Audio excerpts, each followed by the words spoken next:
Hi, I'm Michael Smith for Nevada Trails.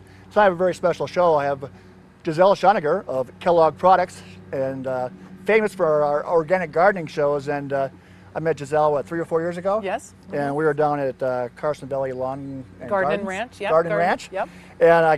And being from Michigan, you taught me a whole different way of life. I never thought in the world I'd be thinking about organic products, helping the earth. That was before I was thinking about killing weeds because I wanted my flowers to look good and grow fast and crops. But in any case, I've been playing some of the shows from the past we've done. We've done 2. Yes. Mm-hmm. And so people are kind of liking it. And right now I'm currently living in South Lake Tahoe, and everyone's concerned about what's going into the lake. That's right. Again, I've been reinforced about your products. But let's go back to the very beginning. You went to a very good college. I did. I went to Cal Poly in San Luis Obispo, which is a production agricultural school. So everything we learned about was production ag. And another way of looking at that is it was really, production agriculture is about fattening up the crop, growing crops primarily with the use of chemicals, and fattening up the crop. In other words, growing crops as quickly as possible, harvesting it, getting the next crop in the ground, and it becomes this cycle. And when you use chemical fertilizers, what happens is that chemical, which is petroleum-based, it's a salt, it's considered a salt, and it's acidifying to the soil.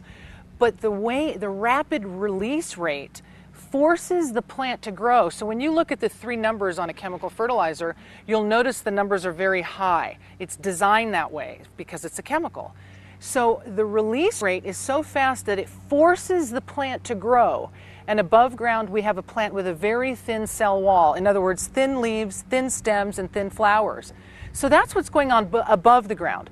When you grow a plant with chemical fertilizers, it forces the plant to grow. So now you have this rapid, growth above the soil. But where we really missed the boat and where we're really challenged why the chemical fertilizing that we've been doing isn't working in agriculture, all in farming in our own home yards, is because of what we're doing below the soil. The salts and the chemicals, as they go down below the soil profile, they literally dehydrate, or they call it osmotic shock. The salts literally pull the moisture out of the living organisms in the soil and kill off the good guys. They kill off the beneficial living organisms in the soil, and now we have a proliferation of disease-causing pathogens. And then this is the vicious cycle that we've been in, is when you kill off the beneficial life in the soil, what happens is you create disease-causing pathogens.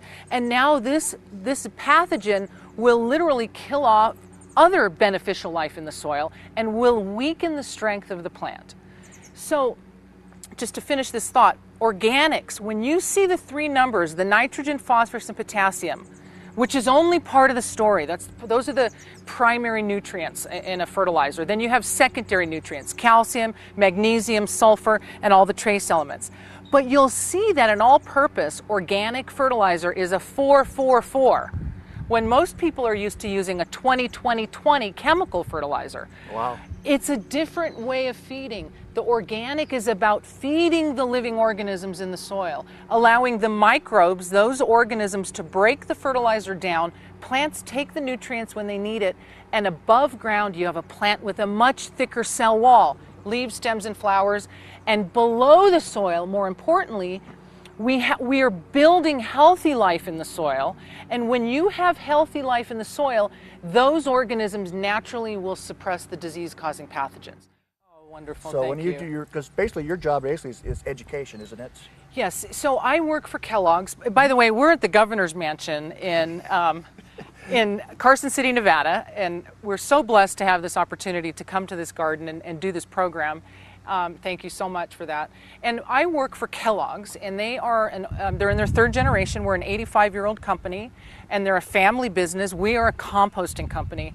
And in 1999, they bought this product line, Gardener and Bloom. And I want to just tell you a little bit about that product line. It was products, a soil building compost in the Gardener and Bloom line. Another line that we have is called Master Nursery Products, and the product in that one is called Black Forest. Those are all 3 cubic foot bales, so you get a big 3 cubic foot bale. It has forest humus, it has which we compost. And we have some manures in there that we add into it, some earthworm castings, bat guano, kelp, oyster shell, dolomite lime, bat guano. I have no idea. Getting back guano. I have no idea how I became a professional There's a lot of caves in Nevada. poop saleswoman. Yeah, but I did. And then we also add the mycorrhiza into it, and those things you can add into the soil and incorporate into the soil as a planting mix, or you can put it on top of the soil as a mulch. Any bare soil that you have in your yard, you want to think about adding some organic matter. Compost is another way of saying it. Mulch is another way of saying it. Those are all three different ways of saying when you put mulch on top of the soil, you are laying something over the top of the soil to create a forest floor, and which protects the soil, keeps the soil cool in the summertime, warm in the wintertime, minimizing weeds, also minimizing the amount of water you have to put in, because you're literally creating a sponge effect on top of the soil. If you do that every year in your garden, you will have a fabulous garden. The other thing that we do with it was we add extra biology. We add bacteria, we add fungi, we add mycorrhizal fungi, which you did a whole program on that. That's another question I have for you. So it's very safe. Anytime you are preparing a garden, as you were doing in your yard, you want to add the organic matter. The compost is what feeds the life in the soil and allows the bacteria and the fungi, the beneficial life, to start multiplying. When you have good life in the soil, the good guys always outcompete the bad guys eventually, which is really great. It's good to, that definitely, is true. It takes time to build healthy soil. And at the same time that you're planting something in the ground, you put your compost in, your organic matter, and you also put organic fertilizers in right at the root zone. These are non-burning products. They have biology added to it, so when there's warmth in the soil and moisture in the soil, and you water that in, the microbes that we add in the fertilizer start taking off and multiplying. And so now we've created an environment around the root zone where the roots will sustain themselves and have food to access the nutrients when they need it. Whereas the chemical is only about feeding the plant, but does nothing beneficial for the soil. Exactly. So that's really one of the biggest differences. And people say with mulching, when we add soil on top, when we add mulch on top of the soil, they say, I added organic matter into the soil last year. You mean I have to do it again this year? And I think we don't realize that in the harsh environment that we're in, when we have extreme weather, we have very, very cold weather and we have very hot weather, not only is the biology in the soil eating that organic matter, because that's the food source, it's the smorgasbord for the biology to eat from, but we have the sun that's baking that organic matter as well. So compost, compost, compost into the soil and on top of the soil. That's really what we're going after. Well, my question for you is the last show we had a doctor talking about mycorrhiza. Yes, Dr. Mike Amaranthus, yes. Mycorrhiza.com. Yes. And I remember it was a great show, and he's very, very good.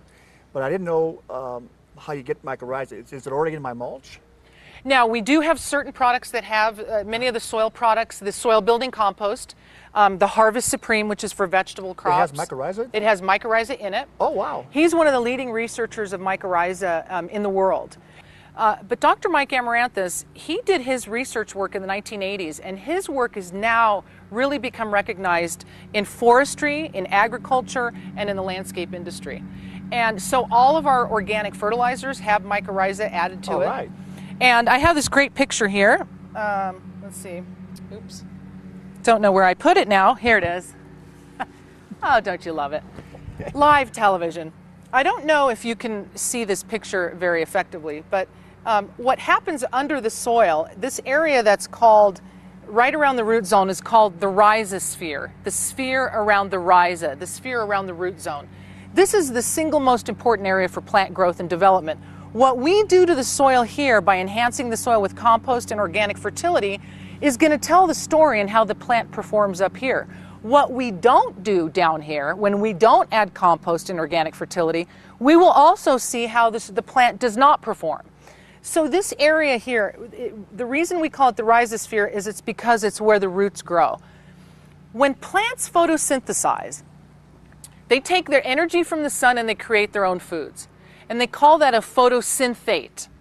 And plants will take roughly 40 to 45% of the energy that they got from the sun and they create a food, And that food is protein, carbohydrates, and sugars.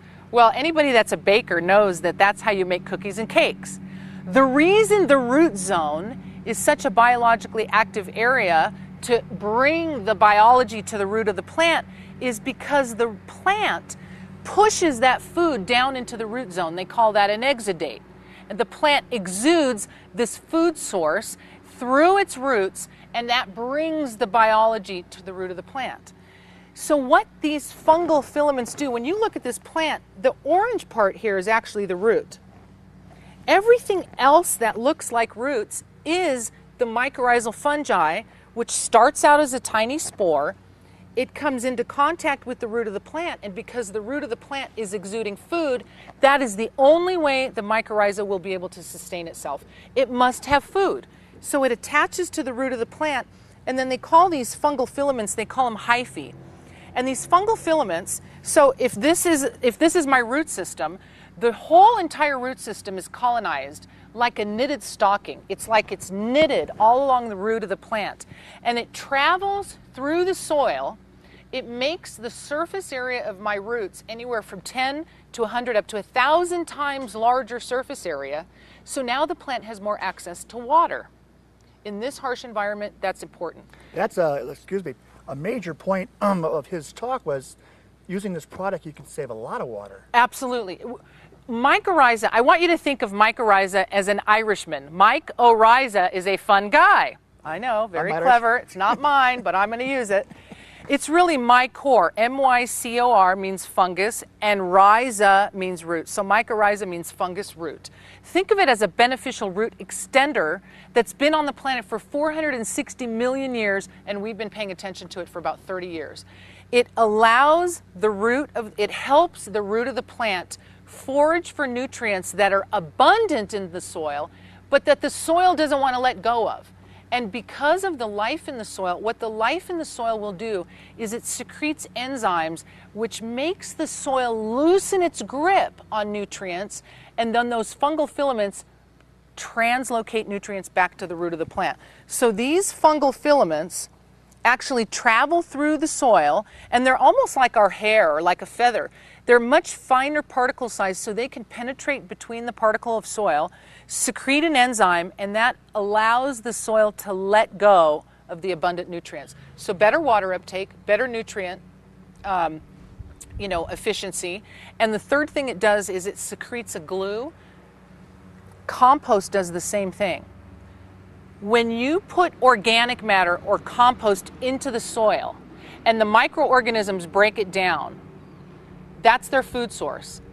One of the resulting byproducts is that the glues that get produced actually capture mineral particles of soil, and they aggregate the soil. When you have an aggregated soil and you have aggregated particles, you have more oxygen within those particles. Beneficial living organisms in the soil, as well as the roots, require oxygen. So by adding compost into the soil, because that's the number one thing we need to do is add compost. Another way of saying it is organic matter. Adding that into the soil, feeding the life into the soil, and the ending result benefit is that you also you create better soil structure. Well, mycorrhiza has the same ability. It secretes a glue that's called glomalin, which was just discovered in 1995. So really, we're just in the beginning stages of understanding this whole idea of life in the soil. When I was 21, I was offered a teaching job using gardening as a form of therapy. And I worked with people in their last stages of life, primarily in convalescent homes in the San Luis Obispo County. And it absolutely changed my life because gardening is truly the way that we come back to ourselves. It's not only is it great exercise, it gets us outdoors, we're growing our own food. You know, we are having this food revolution that we have not seen since really the Victory Gardens. A lot of that is food safety issues. We need to support our local farmers markets, and yes. That is a really important thing, to support our local growers that are, some are going organic, some maybe haven't gotten there yet because it's a lengthy process. But I think the idea of keeping our money in our own communities, supporting the people that are growing in our communities are very important. Of course, using sustainable practices is vitally important as well. But the economy, when the economy hit, that made all of us want to really change how we do things and want to grow our own food. So I do feel like we're redefining what's important to us. Look, we've all become consumers far beyond, it's more about what we want really than what we need. Well, that's an important point. With the economy kind of changed, what happened for Deborah and I is we became more homebound. Yes. So when you look outside and see a beautiful garden and flowers and beautiful bushes, and you spend so much more time now at home. Absolutely. It just makes our day just fantastic. I think the idea of, people talk about staycations now where, we're staying home. People want to beautify their yards. There's so many wonderful independent garden centers all around Carson Valley, Greenhouse Gardens, which is right up the street. The Garden Shop, which is in Reno, they just redeveloped a beautiful, beautiful home that was actually in Virginia City that was moved to that site years ago. And up on the mountain, we're in every nursery around Lake Tahoe. One of the things I'm very proud of with Kellogg's is very few companies actually hire a full-time educator, and that's really what my job is to help re-educate people away from synthetics, especially, we were talking about the lake. When you think of the chemical fertilizers we're using, another thing that is so important that people don't realize is that the solubility, the way that those chemicals release, it is so soluble that it releases and it goes down into the soil profile. Plants can only use a small percent of that nutrient. Exactly. And the rest is, Lake Tahoe is this big bowl where all of the chemicals that we're using are ending up in the waterways. Chemical fertilizers, the weed and feeds that people are using. We just don't really need to have, this idea of total perfection in our yards is just really kind of, it's just not necessary. When you feed the life in the soil using organic fertility and you mow properly, like with a lawn, let's say, when you mow properly and most people mow too low. When you mow really low, you're allowing the weed seeds to actually get the sun, and so then the weeds take off. By mowing at the proper height and using organic fertility, you're feeding the life in the soil. You will minimize the weed problems that you're having. That's good to know. I'm mowing too low. I think most people are mowing too low, and we're using such an excessive amount of water. I agree. I think we all move to different areas because we're all transplants from somewhere. And I think we want to grow the plants that we grew. If we came from San Diego and we come up to the mountain or we come here, we want to grow the things that we grew there. Well, they're an annual here. They're not a perennial. And so I think as an industry, we need to do a better job in educating people to plant things that are more native to the area, that are more drought tolerant, and then having a splash of color like we do here, having a splash of color here and there, maybe in our containers. Container gardening is another thing that has just really taken off around the lake. And we do seminars all around the lake on, how to plant organically, how to build healthy soil. And, I was starting to say that's something that I'm probably most proud of is what we've done around the lake, because I think we've really helped re-educate a consumer that didn't think it was possible to have fabulous gardens and have them ready for the 4th of July when all the big parties start, and do it as naturally as possible. Well, I agree. Being lake smart is fantastic, and what the benefits are just with all those chemicals going to the lake, now they're going straight into the ground. That's right. It's awesome. Just to kind of touch on this product here, the lawn fertilizer, it's an 811 NPK, the nitrogen, phosphorus, and potassium. We know nitrates are bad for the waterways, but it's really the phosphates. It's the middle number. The phosphates are actually what create the algae bloom, and the algae bloom is what suffocates the waterways. So this is the lowest NPK, the phosphates, that I have seen on a lawn fertilizer. So that is one of the things that now more and more of us are really becoming aware. We want to do things that are better for our own health, better for our children, better for the planet. People, pet, planet safe. I think it's so much easier now because our culture recognizes that the chemicals that we've been using are not safe for us. They are hazardous to our health, to the health of the soil, to the health of the waterways. And I think, the homeowner really gets now how important this is to use natural fertility. Now, we know we live in the real world. And so I have Kellogg's asked me about 5-6 years ago to help work with the landscape industry, so the professional trade. And the professional trade, we still are in the beginning stages of re-educating the industry. Even though I've been doing it now for probably 5-6 years, it takes time before we recognize the importance of making that transition. Can it be in some cases more expensive?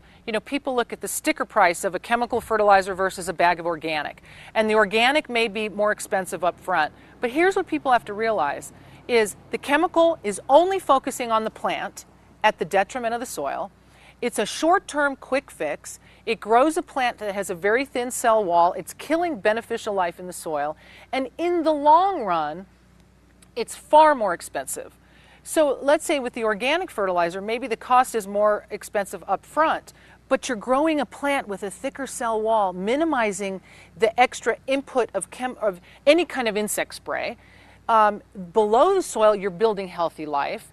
When you bind mineral particles of soil together with the glues and you create better structure and you have more roots, like on mycorrhiza, you have a larger, massive root system, you have less things going into the waterway because it's being absorbed by the root of the plant. Organics are also longer lasting. They're not a short-term quick fix. They're really what sustains the life in the soil. So over time, organics really are less expensive. I have to say, I think the homeowner gets it. The landscape industry is getting it. Around the lake, most of them are using organics because they really are paying attention to it. But I do think more homeowners associations are also wanting to do the right thing. It's really the consumer that's driving it. They may not know what they want, but the consumer's driving it. Then you have public gardens, municipalities. But we need to do a better job of educating the professional side of the industry. Our farmers, I think farmers have been so underappreciated for so long. I think that's changing. Mm-hmm. The farmer is truly what sustains all of us with the food that we're eating. And they have to know so much about so many things: soil, plants, what type of plants are the best plants to grow in that environment, what cover crops to use. They have to know how to fix the equipment, erosion issues. Farmers are extraordinary human beings that I think now we're really recognizing and valuing our farmers like we haven't done in maybe ever. Well, we have some brilliant people here. They're growing wine in Nevada now. Yes, absolutely. Wine has Nevada become wine, a huge so crop. we're doing, and that's just turning out to be perfect. Absolutely. It uses less water. It's a good crop. I'm actually, soon I'm doing a radio show with a gal from the garden shop. She has a radio show called The Impatient Gardener. If you haven't listened to it yet, it's a great show. And we're going to be interviewing on Saturday. She's interviewing a gentleman that owns Hungry Mothers Organics. Yes. Yeah. We're trying to get them out there too. Oh, very good. Yeah. So I'm going to call in on the show and just talk from our perspective. But I want to just thank you so much for this opportunity to be able to speak with the listeners and the viewers. I really believe that for me, my background is all in the use of chemicals. I've been in the business 33 years, and in 1995, I shifted towards organics. And it made all of the organic chemistry and the soils and fertilizer classes and all these science classes that I took that were very challenging, they made sense when I started doing things naturally. You didn't have the same toxic odors, and gardening was just much more enjoyable. I find now, again, I was telling you that my mother gave me my love for gardening. That has also now transferred down to my nieces, through my mother to me, and through us to our nieces. And it's really very rewarding to teach children. Children want to know how to garden. They want to be in the garden and be able to take, a tomato right off the vine and eat it in the garden. That's how you get kids to eat vegetables, is by having them water, giving them jobs in the garden, knowing that if they do take that tomato off the vine, that it's safe for them. Oh, that's fun. It really is such an exciting time to be a gardener, I think. So ask lots of questions. Your independent garden center is going to be where you're going to get some of your best information. And all of the organic products that I've showed today, the Gardener in Bloom, it's only available at an independent garden center. And that is where the knowledge is.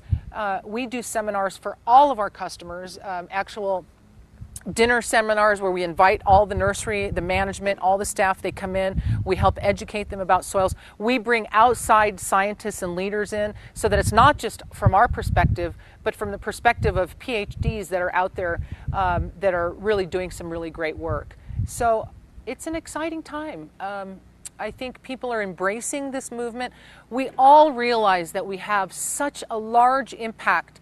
The garden has been such a good teacher for me to see how I impact the world in all different ways. I travel, I fly a lot, I drive a lot, so I know I have an impact. But, something we came up with a few years ago at Kellogg's is this idea of shades of green.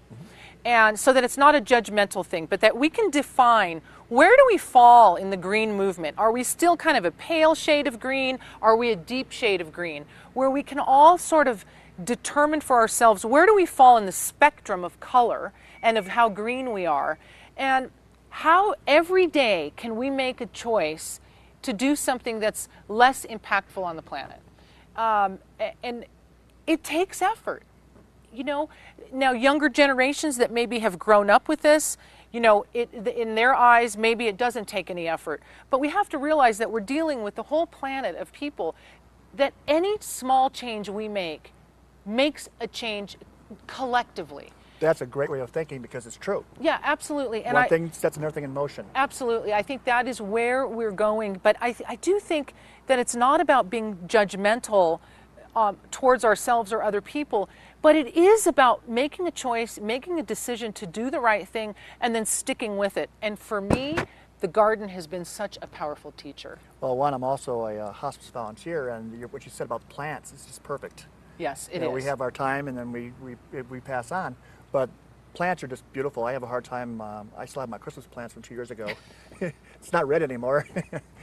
But I just can't let it go because it's a living thing. So I love plants, and by watching your shows, I've become better educated. And like I said, everything's growing except for one plant. Everything's growing perfectly, and I just love it. You inspired me. Oh, I'm so grateful. And one of the rules of this show is putting people on that have a passion, and I think you have the passion for organic gardening. Thank you so much. I feel blessed to share this message. I'm on the road a lot. I consider myself sort of a road warrior, bringing this message to anyone that will listen. And I feel blessed to be able to do this. I really do. I think as I said, I'm only one chain in the link of people that came far before me and people that will come after me to be able to share this message with people and shift the way that we think and know that it's possible to grow crops far better than you ever imagined, and doing it organically and doing it as naturally as possible. Another thing to think of is if you do have problems in the garden, insect problems, disease problems, always start with the least toxic stuff first. And then if you have to move out to using more concentrated or more toxic things, make that your last line of defense. But always think about using the least toxic things first. Remember, every year you want to put a layer of mulch on top of it. Well, that's exciting. Yeah, it is. There's a lot of research that's coming out, and things are beautiful. We're here at the governor's mansion, and you're seeing flowers in a beautiful yard and flowers behind us, and it's just like heaven to me. This is a beautiful garden. It truly is. Thank you so much for having me on your show again. Well, thanks, Eric. Gisele, we better go. Thank you for being on Nevada Trails. Thank you so much. Thank you very much, Michael. Thank you very much.